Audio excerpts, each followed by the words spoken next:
morning, Scotland. Good morning, social media land. I hope you are well.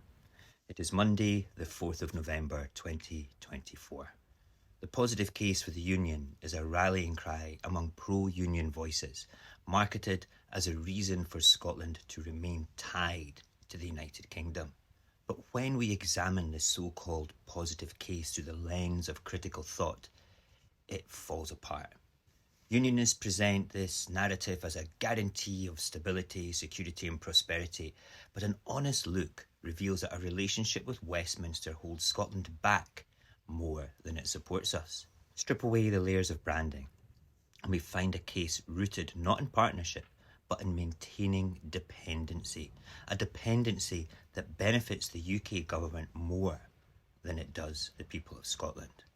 The phrase positive case for the Union was coined by Westminster-aligned figures and groups back in 2014 like Scotland and Union. It permeates social media, often with a dismissive tone towards independent supporters, portraying us as idealistic dreamers compared to the supposedly clear-headed Unionists. This aggression serves to deepen divisions, and the argument fails to respect Scotland's potential. Instead of encouraging constructive dialogue, it aims to belittle and intimidate. The central pillar of the Unionist argument is economic stability. Unionists insist that Scotland receives billions in financial support from Westminster, calling it a union dividend. They claim that Scotland's public services and infrastructure are sustained only through this alleged support. However, this paints a misleading picture. Scotland generates around 88.5 billion annually for the UK Treasury through resources like oil, renewable energy and whisky exports.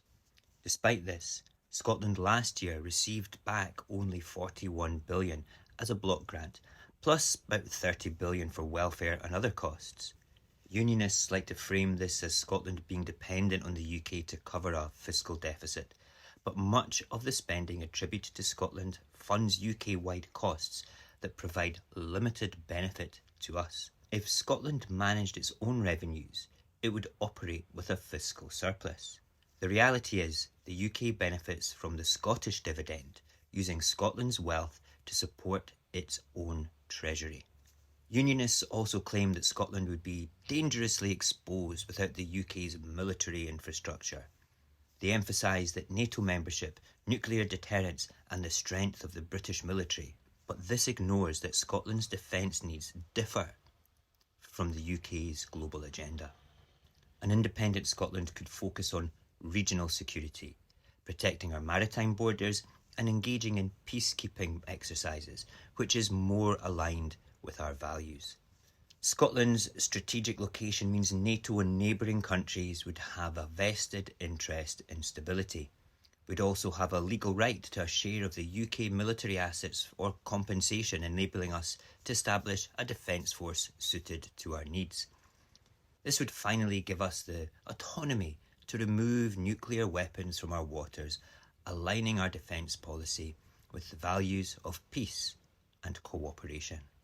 On the world stage, Unionists argue that Scotland would lose influence if it's separated from the UK. They claim UK representation in institutions like the United Nations Security Council is crucial for Scottish interests.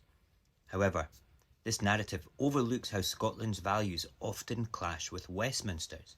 Scotland's priorities do not align with the UK's post-Brexit agenda, which has distanced the UK from Europe and aligned it more closely with the United States. Westminster's stance on issues like Palestine, where it often abstains on key votes, starkly contrasts with the thousands of Scots who march in solidarity for human rights. Independence would allow Scotland to pursue alliances that reflect our ideals, and by rejoining the EU we could resolve our standing in Europe, collaborating on issues from climate change to human rights. Culturally, Unionists insist that shared ties with England would be fractured by independence. They argue that a shared British identity binds us, and that independence would sever family connections and business relationships. But this fails to recognise the full story. Independence isn't about rejection of a British history, but an evolution of our relationship with England. Pre-Thatcher, our shared values were more aligned, but Thatcherism and the recent far-right movements have driven a wedge between us. Independence allows us to maintain ties from a position of equality, free from political subjugation. We preserve our connections while fully embracing our Scottish identity. The final argument is an economic argument, and it's about the UK internal market. Unionists say Scotland's economy depends on seamless access to this market and warns of trade barriers. But this oversimplifies the reality. Much of what's counted as trade with the UK is actually routed through English ports for global distribution. Independence would let us negotiate trade agreements directly pursuing EU membership and accessing the single market. The recent decision to close Grangemouth oil refinery shows a danger of relying on UK infrastructure. By 2025, Scotland will depend on English refineries, making us vulnerable for our own processing of petrochemical products. Independence would allow us to develop our own energy infrastructure, enhancing our economic resilience. In examining the positive case for the Union, it becomes clear that the arguments misrepresent Scotland's potential. Unionists claim that we're better off in the United Kingdom, but they ignore our resources, our values, and our ambitions. Scotland is not just capable of independence, it's primed to thrive with independence. By managing our own resources, we can create a self-sufficient economy that reflects Scottish priorities. Independence is not about rejecting ties with the United Kingdom, but embracing our future as a sovereign nation. The time has come to step confidently forward, not as a dependent region, but as a nation ready to chart its own course. In my opinion, there is no positive case for the Union.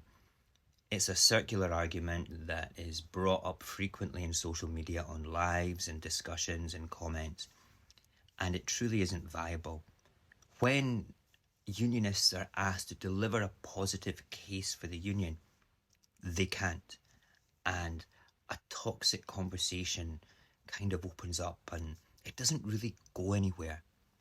And that's what we're going to be looking at this week. The arguments that we've just discussed, we're going to look at tomorrow a little bit more about the toxic behaviours of certain Unionists and how to look at these particular cases with a critical way of thinking.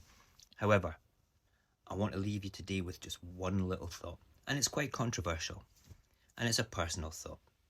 I feel that any self-respecting Scot that cannot see the benefits for independence should be questioning their loyalties to their own country.